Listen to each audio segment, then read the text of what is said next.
NFL Live off and running on a busy Football Friday. Headlines that we'll be diving into during the show. Jerry Jones feels Zeke Elliott's holdout will linger into the season. Can the contract stalemate be solved in time? The Magic City will be Fitz Magic City to start the year. But how long will Ryan Fitzpatrick be Miami's starting quarterback?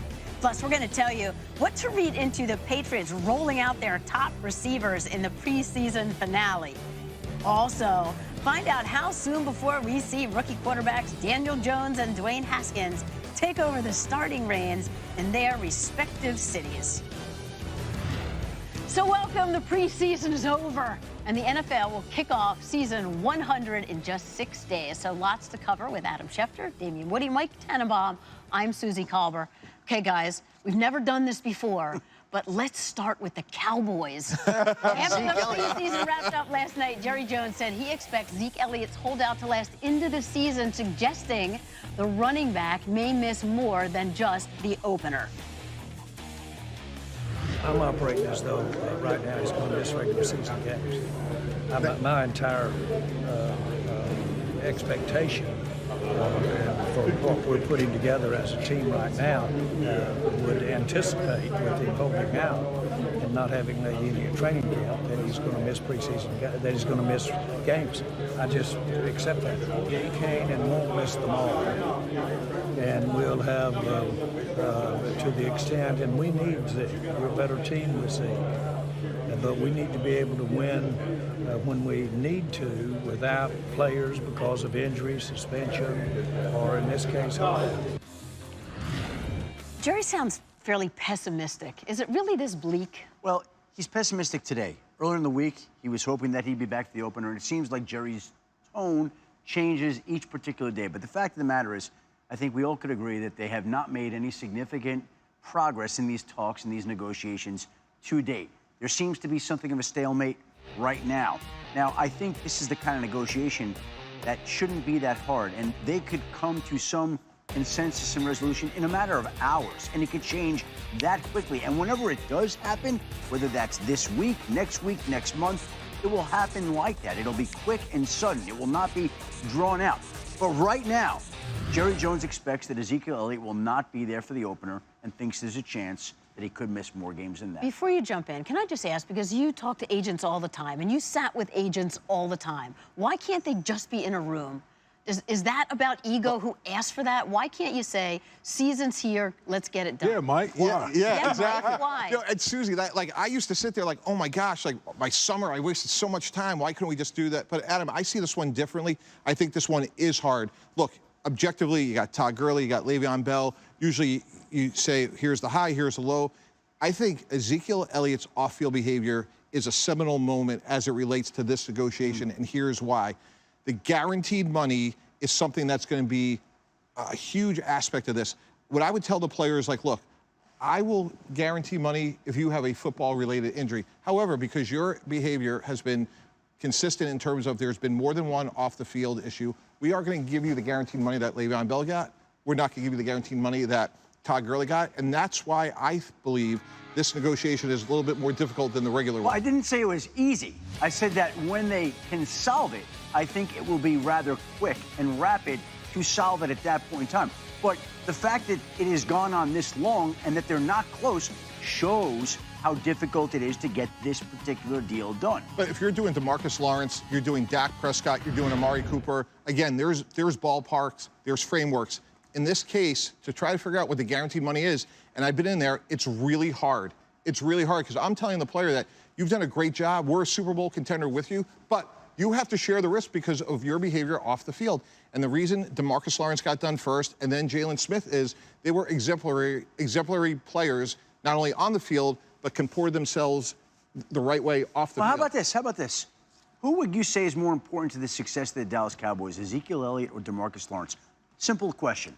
Well, I would say this. It's Ezekiel Elliott, but for maybe reasons that aren't as apparent. He had 77 catches. He's a factor in their passing game. Okay, we agree Ezekiel Elliott is more valuable to the Dallas Cowboys than DeMarcus Lawrence. DeMarcus Lawrence was just paid over $20 million a year. Adam, context is everything. Ezekiel Elliott has 2 more years on his contract. He has no place to go. They could franchise him after that. So that is a big look, he's really important, but where else is he going to go? He has 2 years remaining. That's what makes it hard. And it's not just the 2 years remaining, it's the 2 franchise tags after that, a 3rd franchise tag if they wanted. So you could make the argument that Dallas controls Zeke's rights for 5 more seasons and can ice him out until he decides to report. And you know what the collateral damage in all of this is? The players, the teammates. You're sitting there, you know, now that we got the preseason behind us, now everybody's focused week 1. They're game planning for the Giants. Yeah, we're planning for the Giants. We're getting ready for a divisional opponent. And our best player hasn't even reported yet. You know how much of a downer that is going into the season where everyone has all this optimism? Because everyone's 0-0 right now. It's a clean slate for everyone. And you got Ezekiel Elliott that hasn't reported yet. And, Damian, from a player's perspective, here's the other thing. Anybody could get Ezekiel Elliott signed. That's the easy part. The context is Dak Prescott, Amari Cooper, Byron Jones is starting safety. So you want your teammate in there, but in the back of your mind as a veteran, you're like, well, wait a second. How much of the pie is left for me? So you have to be really artful in terms of saying, well, I got to be able to get Jalen Smith signed because he can't leave. DeMarcus Lawrence, a good pass rusher, but I got to leave enough money for these other players because the starting quarterback, he can't go anywhere. He may not be elite, but they've won a lot of games with Dak Prescott. Here's what I'm going to say, Mike, and I'm sorry, but this is the Dallas Cowboys' fault for building a team around Zeke Elliott. You look at how the Dallas Cowboys are constructed. They are like one of the few teams that they're built around a running back. Okay, so Dallas Cowboys put themselves in this position right now, and now they're paying the piper because Zeke Elliott has performed and been maybe the top running back in the National Football League. He sees what the future is at the running back position, and he's sitting there saying, I need to withhold my services right now. If I don't do it right now, I'm never going to get paid like the other top running backs. You know the best argument you can make for Zeke Elliott? They were 5th in the NFL last year in time of possession. Translate.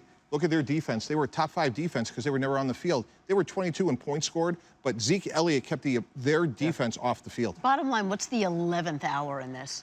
I think that once you get to next week, we get past Monday or so, Monday or Tuesday, Zeke's not going to play the opener, which, again, Jerry's now bracing for and expecting. And I think the problem with this situation, with Melvin Gordon, the longer it goes on, the more things are said, the more issues pop up. We already heard Jerry Jones once say, Zeke who, which basically insulted Zeke and his agent. So these things go on. You never expected last year, after a couple of weeks, that the Steelers' offensive linemen would be critical of Le'Veon Bell. And they were. And that inflamed the situation and led to hurt feelings and eventually led to Le'Veon Bell sitting out the year. And so once you get this far into the game, and there's so many sides with so much at stake, everything is very personal, very sensitive, and it's very risky. But there's a big distinguishment here. Fear does the work of reason. Le'Veon Bell was a free agent. Jadeveon Clowney can be a free agent. Zeke Elliott's not going anywhere. At some point, he has to be reasonable because if he wants to play football, it's going to be for the Dallas Cowboys. And I won't argue with that, but what I would say to you there is this. Basically, the next time Zeke Elliott steps on the football field, his value's not going to be out there until he gets a new contract. When he gets that new contract, what's the guarantees on that? You tell me. Yeah, and again, that's significant. Why would he step foot on a football field? Fine me. Take away my salary. I'm not stepping foot on a football field until I have my 30, 40, whatever the number is, in guaranteed millions of dollars, and I'm not risking myself getting an ACL injury or some kind of career-threatening injury that would damage the value. You keep your $3.8 million this year. You keep the fines that come with that. We'll see how it goes if I'm sitting out the season and not playing, and there are questions every day, and your season is sabotaged. And if I'm Jerry Jones and Stephen Jones, I'm betting on my offensive line. I'm betting on a good quarterback. I'm betting on the return of Jason Witten. And every game I win, I'm more emboldened in my position. That's fine. And that's why this whole thing's going to play out. And I've been in that situation. I'm like, oh, boy, can we hold up without Darrelle Revis? I'm going to tell his agent we can, but that's what kept me up at night. And that's really where the Cowboys are. Can Tony Pollard pass protect? I promise you, the first time that he gives up a sack, that's going to put more money in Zeke Elliott's pocket. And that's why I said at the beginning, Zeke Elliott is right. The Dallas Cowboys are right. Both sides are right. Now the question is figuring out a solution that works for everybody, that helps them save their season and help Zeke get paid. I don't know what that is. They don't either. We'll talk about it again on Monday. Teams have to announce their inactives 90 minutes before kickoff. I'm saying the 11th hour is like 91 minutes. As long as